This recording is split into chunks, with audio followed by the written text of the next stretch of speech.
Inspector साहब वो मुझे पुलिस स्टेशन बुलाते हैं और पुलिस स्टेशन में कहते हैं गुजरात की पुलिस है, वो कहते हैं कि सर आप इतना अच्छा मोटिवेट करते हैं, आपके पास कितने टॉपिक से बात करने के। मेरे पुलिस डिपार्टमेंट में कुछ लोग हैं जो बहुत मेहनत तो करते हैं लेकिन गलत काम भी करते हैं, आपकी मोटिवेशन की ज़रूरत है। तमाम पुलिस डिपार्टमेंट के स्टाफ मेंबर्स को आपने बिठाया और मुझे कहा कि आप इन्हें मोटिवेट कीजिए।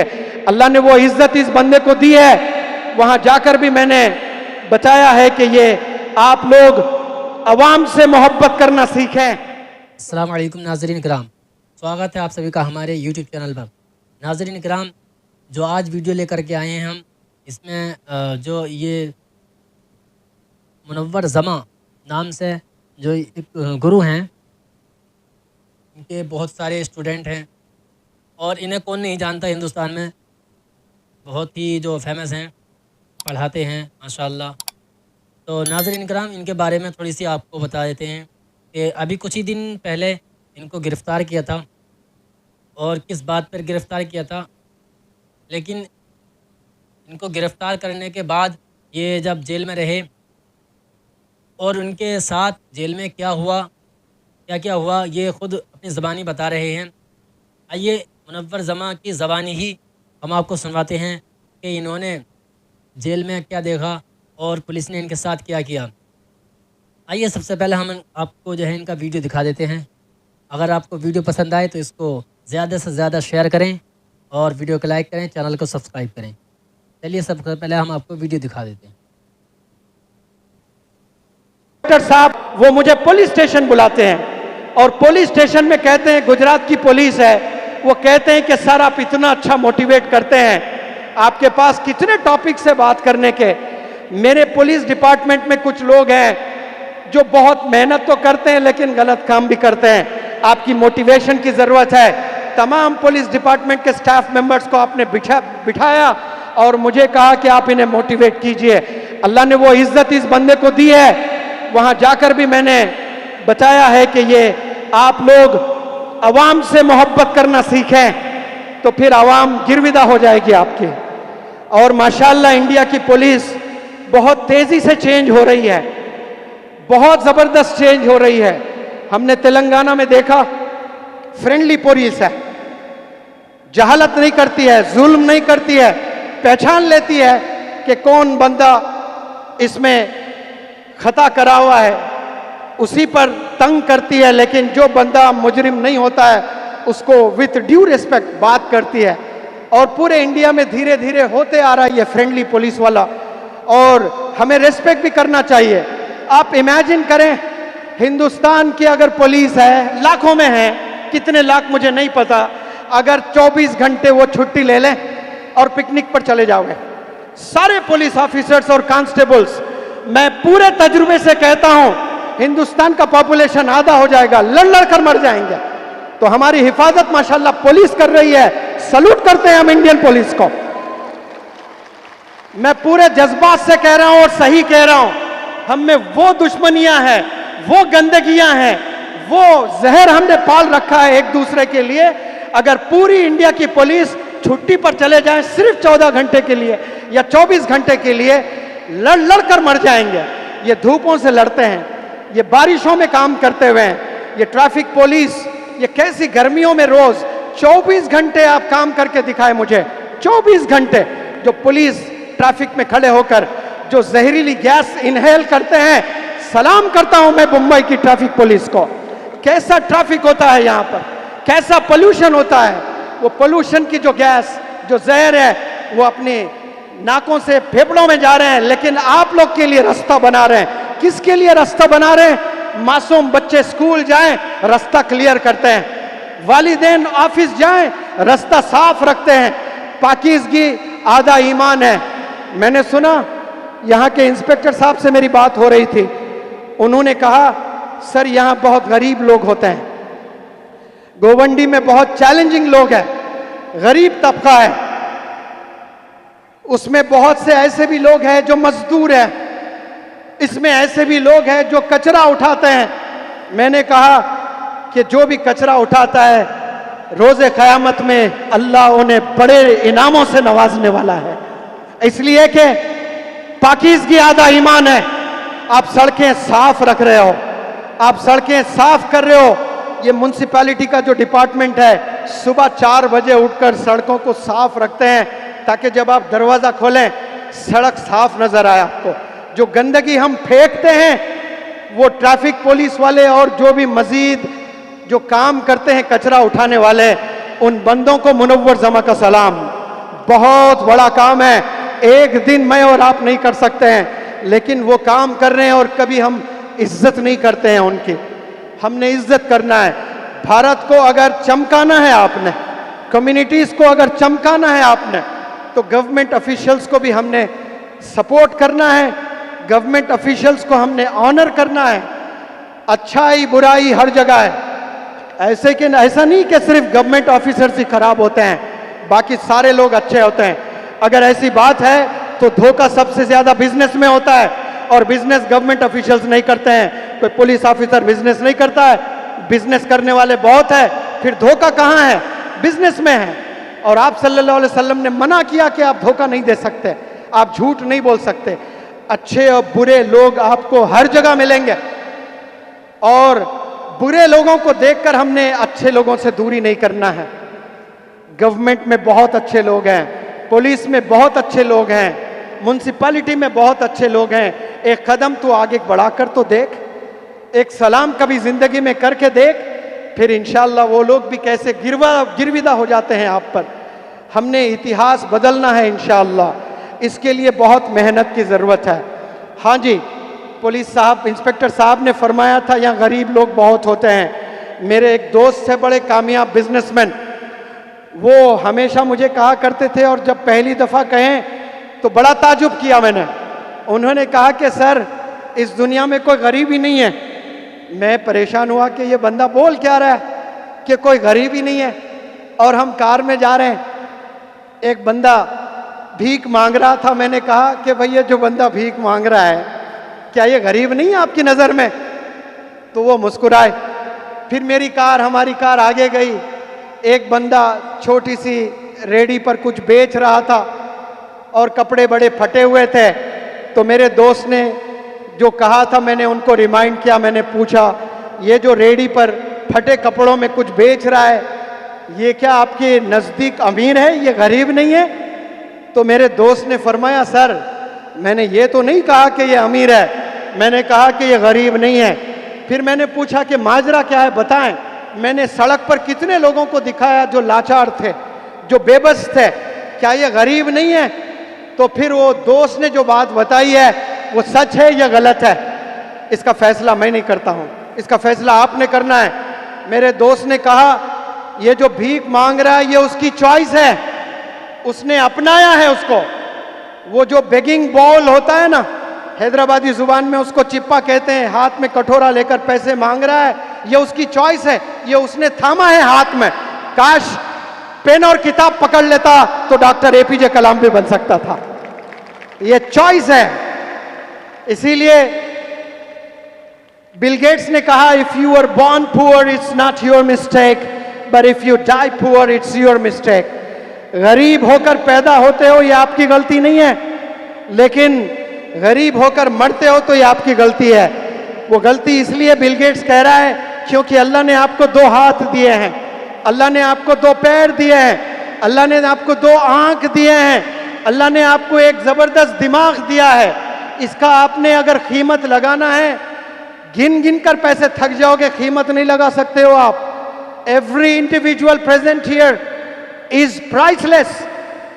यहां जितने बंदे हैं आप लोग अनमोल हैं, आपकी कोई कीमत नहीं है। आईफोन की कीमत है 1.5 लाख रुपए, लेकिन यहां एक एक बंदा जो बैठा है उसकी कोई कीमत नहीं है। आपकी कीमत 1 करोड़ नहीं है, 100 करोड़ नहीं है, 1000 करोड़ नहीं है। आप प्राइसलेस, आप अनमोल है। यह अलग बात है कि आपने खुद को पहचाना नहीं। इसीलिए मैं अक्सर कहता हूं कि इंसान 2 बहुत बड़े गलती करता है, एक खुद को नहीं पहचानता और दूसरा खुदा को नहीं पहचानता। जो बंदा खुदा को नहीं पहचानता और खुद को नहीं पहचानता वो यहां भी नाकाम हो जाएगा और वो रोज़े क़यामत में भी नाकाम होगा। खुदा को नहीं पहचानने का मतलब ये नहीं कि खुदा से इनकार करना, खुदा को जानता है लेकिन खुदा की ताकत को नहीं पहचान रहा है, खुदा की अजमत को नहीं पहचान रहा है, खुदा की रहमत को नहीं पहचान रहा है, खुदा की बरकत को नहीं पहचान रहा है, खुदा की आजमाइश को नहीं पहचान रहा है। आजमाइश को भी हमने पहचानना है, उस पर भी हमने ईमान ले आना है। ला इलाहा इल्लल्लाह मुहम्मदुर रसूलुल्लाह। ये पढ़ने से आप इस्लाम के दायरे में आते हो, लेकिन ईमान 7 चीज़ों पर ले आना है, 7 किताबों पर ले आना है जो 4 किताबें नाजिल हुई है, और प्रॉफिट्स पर भी ले आना है। 7 चीज़ों में एक बहुत बड़ी चीज़ मैं आपके इल्म में आज ले आना चाहता हूँ, जिसके शिकार है मेजॉरिटी ऑफ द पीपल। हम ईमान अल्लाह पर तो ले आते हैं, आप सल्लल्लाहु अलैहि वसल्लम पर तो ले आते हैं, कुरान पर ले आते हैं, रोज़े क़यामत पर ले आते हैं, और मौत पर भी हमारा ईमान है, लेकिन मुक़द्दर पर हमारा ईमान नहीं है। जब कोई परेशानी आती है तो हम सीधे मायूस हो जाते हैं और शिकवे करने लगते हैं अल्लाह सुब्हानहू व तआला से कि ये मेरे साथ ही जुल्म क्यों हो रहा है। हमने ईमान मुक़द्दर पर भी ले आना है।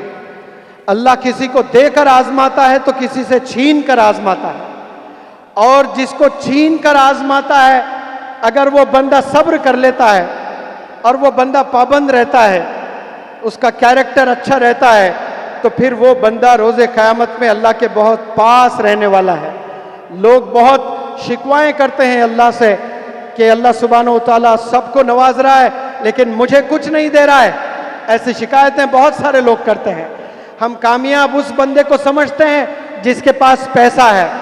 मैंने ऐसे लोगों को देखा है जिनके पास इतना पैसा। हैदराबाद में एक बंदे की मौत हुई है, मौत होने के 3 महीने के बाद उसका बेटा आया है, बंटवारा हो रहा था, हजारों करोड़ की प्रॉपर्टी थी, वो प्रॉपर्टी का बंटवारा हो रहा है। जब पता चला तो उसके लिए वो उसका बेटा आया है।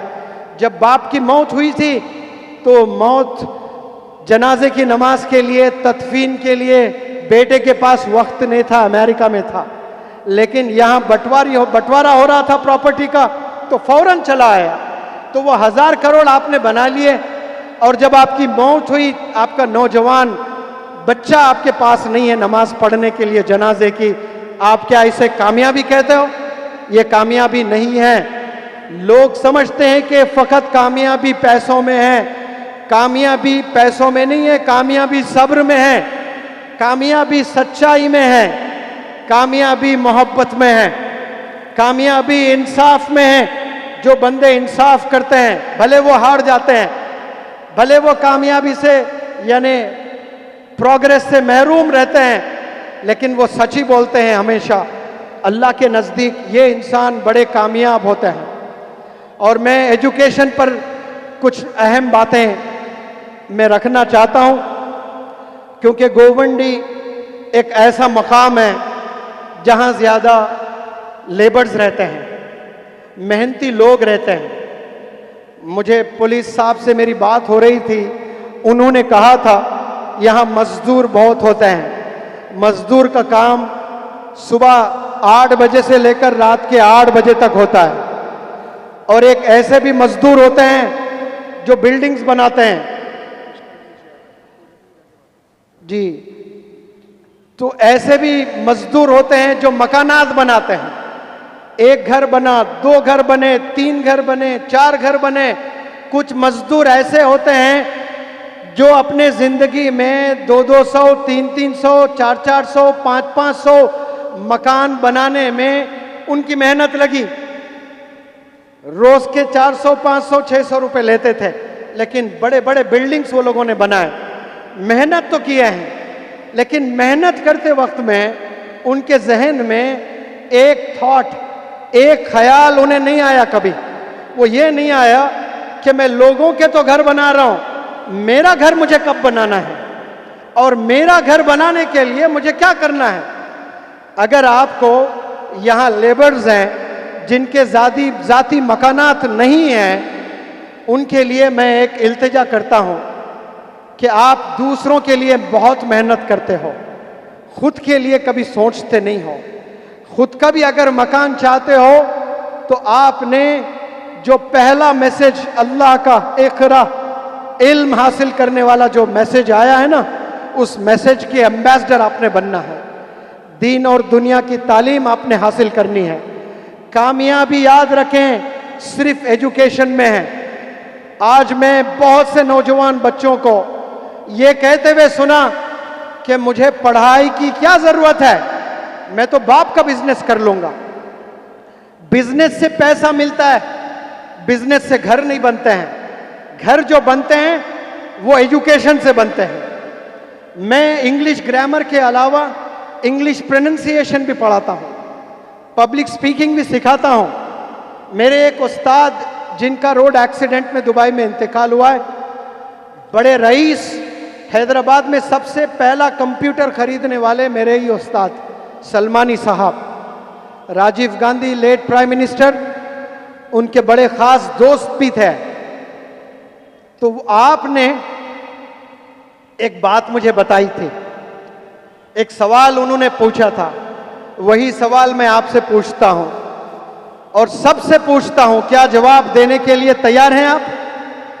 एक घराना है, उस घर में 5 बच्चे रहते हैं, नौजवान बच्चे 5। कितने रहते हैं?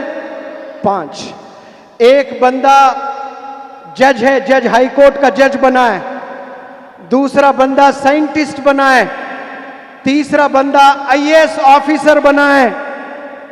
चौथा बंदा डॉक्टर बना है, वर्ल्ड हेल्थ ऑर्गेनाइजेशन के लिए काम करता है। और 5वां बंदा इंजीनियर है, नासा के लिए काम करता है। एक बंदा डॉक्टर है, एक बंदा इंजीनियर है, एक बंदा साइंटिस्ट है, एक बंदा आईएएस ऑफिसर है और एक बंदा जज है। उस घराने को आप कौन सा घराना बोलते हो? जोर से आवाज दें, आवाज दें। उस घर को आपने अगर नाम देना है तो क्या नाम दोगे? मैंने कहा था कि ये एजुकेटेड घर है। आपका क्या कहना है? आवाज में बोलें। एजुकेटेड घर बोलते हैं ना, लेकिन मेरे उस्ताद ने कहा कि मेरे अब्बू ऐसे घर को एजुकेटेड घर नहीं बोलते थे। अगर वो घर में जरूर 5 लोग बड़े पोजीशंस पर काम कर रहे हैं, लेकिन उनकी नस्ल भी अगर वही नक्शे कदम पर चलती है, फिर दूसरी नस्ल भी चलती है, फिर तीसरा जनरेशन भी चलता है, चौथा जनरेशन भी ऐसा ही चल रहा है, 5वां, 6वां, 7वां, 8वां, 9वां, 10 जनरेशन्स में भी सारे बंदे जजेस बन रहे हैं, सारे बंदे आईएएस बन रहे हैं, सारे साइंटिस्ट बन रहे हैं, तब मैं मानूंगा कि वो पढ़ा लिखा घर है, वो एजुकेटेड घर है। एक घर में कोई पढ़ लिख कर डॉक्टर बन जाए तो वो एजुकेटेड घर नहीं है भाई। नस्लों में जाना है एजुकेशन, हड्डियों में जाना है, गुदों में जाना है हमारे एजुकेशन। इसके लिए हमने कुर्बानियां देनी है। जो आप समझते हो ना कि पढ़ाई से क्या मिलेगा, पढ़ाई से अखलाक मिलता है, पढ़ाई से तमीज मिलती है, पढ़ाई से सब्र सीखता है इंसान, पढ़ाई से इंसान को अपॉर्चुनिटीज मिलते हैं। आपको एक चीज मैं बताना चाहता हूं, मैं हैदराबाद से आता हूं। एक स्कूल है हैदराबाद पब्लिक स्कूल, उस स्कूल में एक लड़के ने पढ़ाई की है और उस बंदे की आज सैलरी एक साल में 500 करोड़ है। कितने हैं भाई? 500 करोड़। उसने अपनी हाथ में पेन को थामा, किताब को थामा, स्कूल के बैग्स उसने पकड़े, लैपटॉप उसने छुआ, तो उसका साल में उसकी कमाई 500 करोड़ है। वो माइक्रोसॉफ्ट का सीईओ है आज, सत्या नडेला, जिसका फाउंडर है बिल गेट्स। गूगल जानते हो आप सब लोग? हाथ ऊपर करें, कितने लोग गूगल को जानते हो? गूगल के सीईओ को कितने लोग जानते हैं? हाथ ऊपर करें, नाम बताएं जोर से। गूगल का सीईओ कौन है? हाजी सुंदर पिचाई है, तमिलनाडु का बंदा है। साल में उसका पैकेज है 1000 करोड़। आप रोड पर धंधे करते हो छोटे छोटे, बाप के बिजनेस करके आप जाते हो, दुकानों पर बैठते हो, काउंटर पर 500-1000 रुपए कमाकर खुश होते हो। इसके लिए पैदा नहीं हुए आप, नस्लों को चलाने के लिए पैदा हुए। ये रिस्क तो अल्लाह सुब्हानहू व तआला के वादे हैं, अल्लाह देकर ही रहेगा। लेकिन आपकी नीयत ये होनी चाहिए कि मैं कम से कम 100 घर चलाऊंगा इंशाअल्लाह। ये पढ़ाई से ही मुमकिन है, ये एजुकेशन से ही मुमकिन है। बिजनेस भी करना है तो आपने एजुकेशन लेना है, जिसका नाम MBA है, masters in business administration. Graduation के बाद एक इम्तिहान होता है जिसका नाम है CAT, CAT। बड़ा ही टफ एग्जाम होता है और हिंदुस्तान में कुछ 20-25 ऐसे कॉलेजेस हैं, IIMs है, Indian institute of management, Mumbai का भी बड़ा मशहूर है, अहमदाबाद का भी कोई मशहूर है। वहां जाकर कोई बंदा अगर 2 साल MBA कर लेता है ना, उसका जहन ऐसा वसी हो जाता है, इतना विजनरी बंदा होता है। नौजवान बंदे, 25 साल नहीं है, जवान बंदे हैं, 25 साल उम्र है, और वो बंदों का पैकेज करोड़ों में कमा रहे हैं। ये जो बंदे ऊबर है, ओला है, जोमैटो है, और न जाने कितनी चीजें आई हैं, ये तमाम चीजें किसने इजाद किए हैं? ये एजुकेशन से आए हैं। और जो बंदे आईफोन के दीवाने हैं, वालिदैन से लड़ते हैं, वालिदैन से बगावत करते हैं, वालिदैन को मारते हैं, मुझे आईफोन चाहिए, मुझे आईफोन चाहिए, तो ऐसे नौजवानों को एक चीज मैं बताना चाहता हूं, आईफोन बनाने वाले बन जाए आप, आईफोन खरीदने वाले कभी मत बने। आईफोन बनाता भी है ना कोई बंदा, वो इंजीनियर कहलाता है, वो एजुकेशन से हासिल होता है। आप बनाने वाले बने, मांगने वाले ना बने। मर्सिडीज कार, गरीब बंदा है, लेकिन हर गुजरती कार पर उसकी नजर पड़ती है, वाह क्या कार है। कोई लग्जरियस कार गए ना, नजर जब तक कार पर है तब तक देखता रहेगा, जिंदगी में कभी खरीद नहीं सकता लग्जरियस कार। क्यों? उसके लिए मेहनत ही नहीं कर रहा है, उसकी सोच ही नहीं है बंदे को, सिर्फ कारों को देखने के लिए पैदा हुआ है। कार बनाने वाले बने आप लोग, इवन मैकेनिक भी बन जाएं आप मर्सिडीज बेंज के, आपके सैलरी 2-2 लाख होगी, क्योंकि उसके लिए आपको मैकेनिकल इंजीनियर बनना पड़ेगा। एजुकेशन से मोबाइल्स, एजुकेशन से लग्जरियस कार वजूद में आए हैं। ये जो लग्जरियस कार्स रोड पर देखकर आप वाव बोलते हो, आईफोन के लिए अपने पेरेंट्स से झगड़ा करते हो, ये बिजनेस की वजह से नहीं बने, ये एजुकेशन की वजह से बने। एजुकेशन की वजह से वो बंदा बिजनेसमैन बना, स्टीवन जॉब्स। पहले उसने तालीम हासिल की है, उसके बाद बिजनेस किया है। आप लोग से अपील करता हूं, हाथ में कलम ले लें, हाथ में किताब ले लें, भले एक वक्त खाना खाएं, आप एक वक्त खाना खाएं, 2 दिन की कुर्बानी दें। हो सकता है कि आपके नसीब कामयाबी नहीं है, लेकिन ये बंदा वादा करके जाता है आपकी नस्ल कामयाब निकलेगी इंशाअल्लाह। आने वाले जनरेशन्स कामयाब हो जाएंगे अगर आप किताब ले लेते हो, अगर ज्यादा मेहनत करते हो, अच्छे स्कूल में तालीम हासिल कर लेते हो, तो हो सकता है कि आप ही के हयात में आप कामयाब हो जाओगे। अगर आप अपनी कामयाबी नहीं भी देख सकते हो ना, तो आपकी नस्ल जरूर कामयाब देखेगी, और वो सिर्फ और सिर्फ पॉसिबल है एजुकेशन से। एजुकेशन के अलावा और कोई चारा नहीं है। एजुकेशन इंसान को सिंपल बनाता है, हम्बल बनाता है। जो अभी हाल में इंतकाल फरमा गए रतन टाटा, कैसे जबरदस्त बिजनेसमैन आप थे। रतन टाटा मुंबई में रहते थे, अंबानी साहब भी मुंबई में रहते हैं। अंबानी साहब के जो एम्प्लॉयज हैं, मैं समझता हूं कि 2 लाख होंगे, और रतन टाटा जी के जो एम्प्लॉयज थे वो 10 लाख, 5 गुना ज्यादा। तो वो कहते थे कि मैं बिजनेसमैन नहीं हूं, मैं इंडस्ट्रियलिस्ट हूं, मैं घरें चलाता हूं, मैं घरें बनाता हूं, मैं मकानात चलाता हूं। वो बिजनेसमैन नहीं थे, उनसे कई घर चलते थे, कई चूल्हे आबाद थे, कई घर आबाद थे। बनो तो ऐसे बने जो हजारों लोगों का फायदा हो। आप इस दुनिया में जी रहे हो, आपकी जात से दूसरों को फायदा पहुंचना चाहिए। ये सिर्फ एजुकेशन से ही इंसान को ये विजन मिलता है, ये मिशन मिलता है, तभी तो जाकर हैदराबाद का एक लड़का 500 करोड़ बना रहा है, चेन्नई का एक लड़का 1000 करोड़ बना रहा है, और मजीद कितने CEOs बने हुए इंडिया के टैलेंटेड बच्चे हैं। वो भी अगर चाहते तो वो सिगरेट नशे में जा सकते थे, लेकिन वो लोगों ने ठुकराया है, वो लोगों ने किताबों को पकड़ा है। मैं अंग्रेजी जुबान सीखा 28 साल में। 28 साल की जब मेरी उम्र थी, डू और डस का डिफरेंस नहीं पता था मुझे। मैंने 28 साल में मेरी अक्ल ठिकाने पे आई। मैं 3 साल मेहनत करके अंग्रेजी जुबान दिन रात लिख लिख कर मेरे हाथ दुखते थे, इतना लिखता, इतना मेहनत करता। तो आज मुझे अल्लाह सुब्हानहू तआला ऐसे मौके दिए हैं जो इमाम हरम की फैमिली को जाकर मैंने कम्युनिकेशन स्किल्स सिखाए हैं।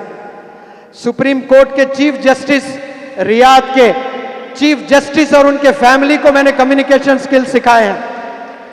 दिल्ली के आईपीएस ऑफिसर्स को मैंने कम्युनिकेशन स्किल्स सिखाए हैं। और अलीगढ़ मुस्लिम यूनिवर्सिटीज के बच्चों को मैंने वर्कशॉप किए हैं। हिंदुस्तान के 22 स्टेट्स घूम घूम कर पढ़ाया।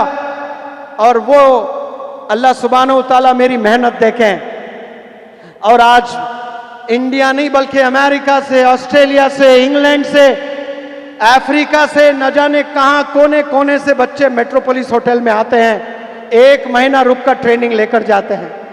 एक ऐसा बिजनेसमैन आया जिसका $2.5 बिलियन उसका टर्नओवर है साल का, 17,000 करोड़।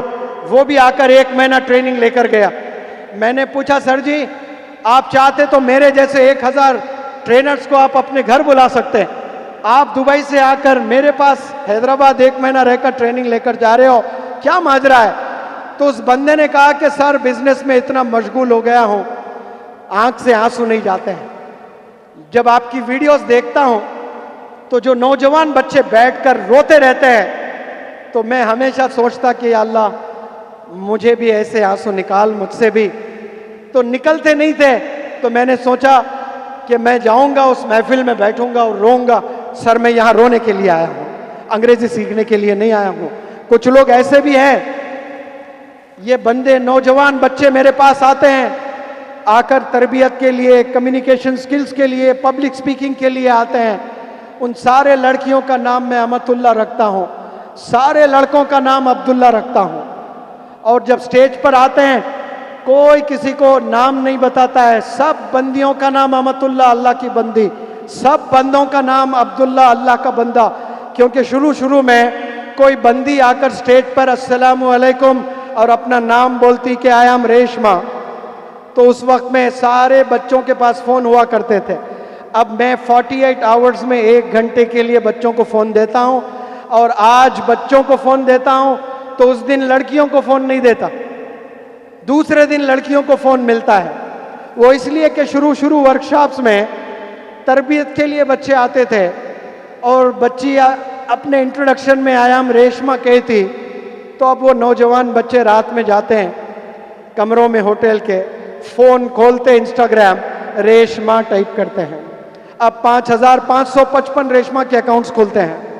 उसमें वो कौन सी रेशमा जिसको आपने स्टेज पर देखा, वो फिल्टर करने में 3 घंटे लग जाते उसको। और वो इंट्रोडक्शन में कह रही थी कि ये आई एम फ्रॉम दिल्ली, अब उसको मुंबई की रेशमा दिख रही तो वो डिलीट कर रहा है। उसको कर्नाटका की रेशमा दिख रही है, उसको उत्तराखंड की रेशमा दिख रही है, फिल्टर करने में 3 घंटे लग गए। बाद में जाकर उसको दिल्ली के 55 रेशमा मिले। अब वो 55 रेशमा पर फिर रिसर्च कर रहा है बंदा 2 घंटे के, वो बंदी कौन थी, उसको वो लंबी थी, ये सब लोग की हाइट बड़ी छोटी है, और 2 घंटे लगा दिया उसने। पूरे 6-7 घंटे उसने मेहनत करके रेशमा को हासिल किया। यानी ये वही रेशमा है जो मेरे साथ ट्रेनिंग ले रही है। कसम खुदा की इतनी मेहनत आप किताबों में कर लेते तो डॉक्टर एपीजे कलाम बन जाते हैं, आप मौलाना अबुल कलाम आजाद बन जाता है। लेकिन गलत चीजों में आप टाइम वेस्ट कर रहे हो। मैं एक बात पूरे अश्योरेंस से कहता हूं, नौजवानों में अल्लाह ने जबरदस्त एनर्जी दी है। वो नौजवान चाहे गरीब, वो नौजवान चाहे बिलियनियर हो, हर नौजवान, वो नौजवान जो झोपड़पट्टी में रहता है, वो नौजवान जो स्लम्स में रहता है, वो नौजवान जो हाईटेक सिटीज में रहता है, सारे नौजवानों को अल्लाह ने एक तोहफा दिया है। यहां कोई डिस्क्रिमिनेशन नहीं है अल्लाह की तरफ से। सब नौजवानों को अल्लाह ने एक बहुत अनमोल, बहुत जबरदस्त तोहफा दिया है। वो तोहफा क्या है? वो तोहफा है एनर्जी। हर एक नौजवान में जबरदस्त एनर्जी होती है, लेकिन अफसोस नौजवान बच्चे वो एनर्जी किस डायरेक्शन में इन्वेस्ट कर रहे हैं। कोई ड्रग्स में इन्वेस्ट कर रहा है तो वो ड्रग एडिक्टेड हो रहा है, कोई गंदे चीजें देख रहा है तो वो फोन मूवीज का एडिक्ट बन रहा है, कोई चोरी में लगा हुआ है वो चोर बन रहा है। कोई गाली गलोच में लगा हुआ है, मर्डर कर रहा है, तो वो कत्ल कत्ल कत्ल पे कत्ल किए जा रहा है। 5,000 रुपए में लोग आज कत्ल करने के लिए तैयार है, सुपारी लेते हैं, जिनको कॉन्ट्रैक्ट किलर्स कहते हैं। 5,000 रुपए भी, इंडिया में ऐसे भी बंदे हैं जो 5,000 रुपए लेकर एक बंदे का कत्ल करके एक औरत को बेवा बनाने के लिए 5,000 रुपए ले रहा है। एक मां को बेसहारा बनाने के लिए 5,000 रुपए का कॉन्ट्रैक्ट ले रहा है। कुछ बच्चों को यतीम बनाने के लिए 5,000 रुपए का कॉन्ट्रैक्ट ले रहा है। लानत नहीं तो क्या ऐसे बंदों पर। 5,000 रुपए के लिए आज वो बंदा एक औरत, एक भारत की नारी को वो बेवा बना रहा है, एक बूढ़ी मां को बेसहारा बना रहा है, 4-5 मासूम बच्चों को वो यतीम बना रहा है। सिर्फ 5,000 रुपए के लिए आप घर को तबाह कर रहे हो। ये एजुकेशन अगर आप सही लेते हो तो फिर आप कभी ऐसे दूसरों का घर नुकसान नहीं कर सकते हैं। आप सल्लल्लाहु अलैहि वसल्लम ने बहुत से टीचिंग्स दिए हैं, उनमें मैं एक टीचिंग पर फोकस करना चाहता हूं। आप सल्लल्लाहु अलैहि वसल्लम कहते हैं, the best among you are those who do not harm others with their tongue and with their hands.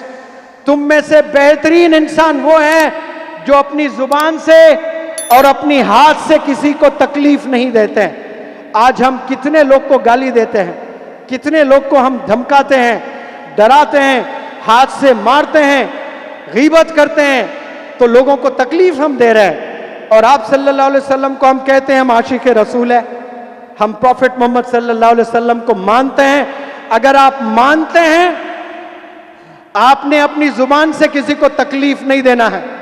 अगर आप मानते हैं तो आप अपनी हाथ से किसी को तकलीफ नहीं देना है।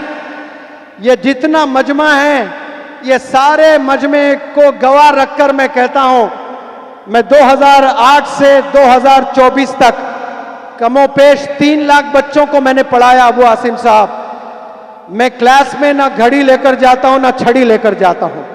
आज भी देखें, कोई घड़ी नहीं है, कोई छड़ी नहीं, कोई घड़ी नहीं। 3 लाख बच्चों पर कभी मैंने एक दफा भी हाथ नहीं उठाया। टीचर हाथ उठाने के लिए नहीं, टीचर मोहब्बत का पैकर होता है, टीचर मोहब्बत का एम्बेसडर होता है, टीचर डिसिप्लिन सिखाने वाला होता है। आप सल्लल्लाहु अलैहि वसल्लम ने मारकर इस्लाम को दुनिया में स्प्रेड नहीं किया है, आप सल्लल्लाहु अलैहि वसल्लम ने मोहब्बत के जरिए से फैलाया है। अगर ये मेरा मैसेज टीचर्स तक जा रहा है तो सुन ले तमाम टीचर्स। अगर आप कामयाब होना चाहते हो तो पहले बच्चों के दिल में मकाम बनाए। आप पढ़ाना बहुत आसान है, A+B²। पहले आप दिलों में जगह बनाएं, दिलों को फतेह करें। I try my best to win the hearts of my students before I open my mouth in the classroom. Classroom में मेरी जुबान चलने से पहले मैं कोशिश करता हूं कि मेरे स्टूडेंट्स के दिल में मैं जगह बना लूं। अगर आपने, टीचर्स ने बच्चों के दिल में जगह बना लेते हैं तो फिर उसके बाद टीचर को मेहनत करने की जरूरत नहीं होती है। मेहनत खुद ब खुद बच्चे करने लगते हैं, पागलों की तरह बच्चे मेहनत करने लगते हैं। इसलिए टीचर्स का बहुत बड़ा रोल है। गोवंडी के अगर टीचर्स हैं तो आपके पास बेहतरीन प्लेटफॉर्म है। गोवंडी एक जबरदस्त प्लेटफॉर्म है रेवोल्यूशन ले आने के लिए। आप सल्लल्लाहु अलैहि वसल्लम जब आए थे तो जहालत का जमाना था, लोग गुने पे गुनाह किया करते थे। लड़की पैदा होती तो सीधे कत्ल किया जाता था, जिंदा दफना दिया जाता था। आपने लड़की का डेफिनेशन दिया है।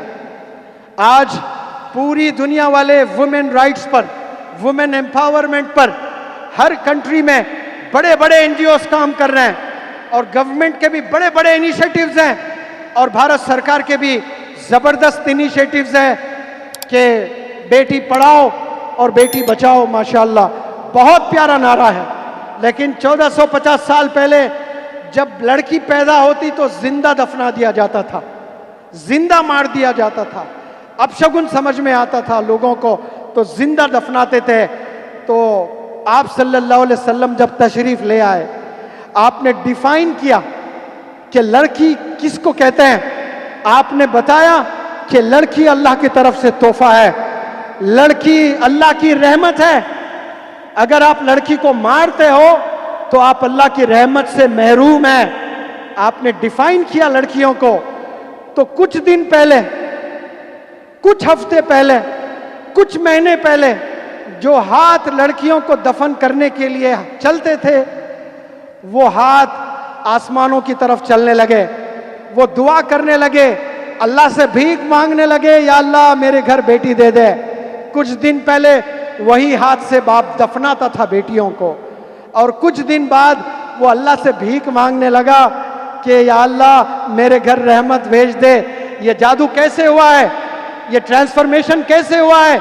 ये आप सल्लल्लाहु अलैहि वसल्लम की टीचिंग्स है। जितनी औरतें हैं, वो मुसलमान हो, वो नॉन मुस्लिम्स हो, सलूट करना चाहिए आप सल्लल्लाहु अलैहि वसल्लम को। आपने डिफाइन किया है औरत को, आपने बताया है कि ये बेटी रहमत है, अल्लाह की रहमत है। और जब बेटी बड़ी होती है, जवान हो जाती है, और जब उसकी शादी होती है, तो वो अपने हस्बैंड के ईमान को कामिल मुकम्मिल करती है। यानी अगर कोई नौजवान बंदा शादी नहीं किया अपने ज़िंदगी में, वो बैचलर ही है, शादी नहीं किया उसने, और किसी लड़की से शादी करता है, तो वो लड़की की बरकत से उसका ईमान पूरा हो जाता है, दीन मुकम्मल हो जाता है उसका। तो वो शादी करके अपने हस्बैंड के दीन को मुकम्मल कर रही है। कितना बड़ा कंट्रीब्यूशन है। जितने लड़कियां माजी में, हजारों साल पहले से आज तक जितनी लड़कियां शादी की है, मुनव्वर जमा का सलूट उन तमाम औरतों को। आपने करोड़ों औरतें, करोड़ों मर्द हजरात के दीन को मुकम्मल किया है माशाअल्लाह। और जब आप कुछ साल बाद माँ बनती है, फिर अपने कदमों में जन्नत फैला देती है। बच्चों की जन्नत कहाँ होती है? माँ के कदमों में। ये ऑक्सफोर्ड यूनिवर्सिटी ने नहीं बताया, ये स्टैनफोर्ड यूनिवर्सिटी ने नहीं बताया है, ये हार्वर्ड यूनिवर्सिटी ने नहीं बताया है, ये आप सल्लल्लाहु अलैहि वसल्लम ने बताया माशाअल्लाह। कि बच्ची जब पैदा होती है तो रहमत बनकर आती है, शादी करती है तो उसके हस्बैंड के ईमान को मुकम्मल करती है, माँ बनती है तो माँ के कदमों में जन्नत होती है। जितनी औरतें हैं, खड़े होकर के स्टैंडिंग ओवेशन आप सल्लल्लाहु अलैहि वसल्लम के लिए, खड़े हो जाएं ऑनर में। क्या मकाम आपको अल्लाह ने, आप सल्लल्लाहु अलैहि वसल्लम ने दिया है माशाअल्लाह। गिरविदा हो जाए आप सल्लल्लाहु अलैहि वसल्लम पर। मार दिया जाता था औरतों को, लेकिन कैसा इंसाफ किया आप लोग के साथ में, तमाम औरतों के साथ आपका यही रवैया था माशाअल्लाह। और ये टीचिंग्स कैसे बेहतरीन टीचिंग्स, ये एजुकेशन के जरिए से आता है।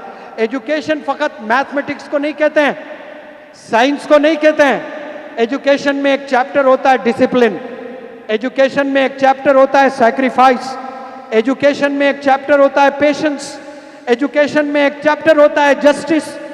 ये भी तो सीखना है हमने, लेकिन कहाँ हम सीख रहे हैं। जो बंदे स्कूल जाते हैं, वो बंदे इंग्लिश भी पढ़ते हैं, मराठी भी पढ़ते हैं, मैथ भी पढ़ते हैं, सोशल भी पढ़ते हैं, साइंस भी पढ़ते हैं। नौजवान बच्चों से मैं मुखातिब हूँ, स्कूल गोइंग जितने भी चिल्ड्रन हैं, कॉलेज गोइंग जितने भी चिल्ड्रन हैं, एक दफ़ा हाथ ऊपर करके सबूत दें कि आप स्कूल जा रहे हैं, आप कॉलेज जा रहे हैं। अबू हासिम साहब, सारे बंदों ने हाथ उठाया माशाल्लाह। कितने एजुकेटेड है गोवंडी, बड़ा कमाल है। इतने सारे बंदे हाथ उठे हैं, झूठ तो नहीं बोल रहे हैं आप लोग? हाँ चले, और एक सवाल करते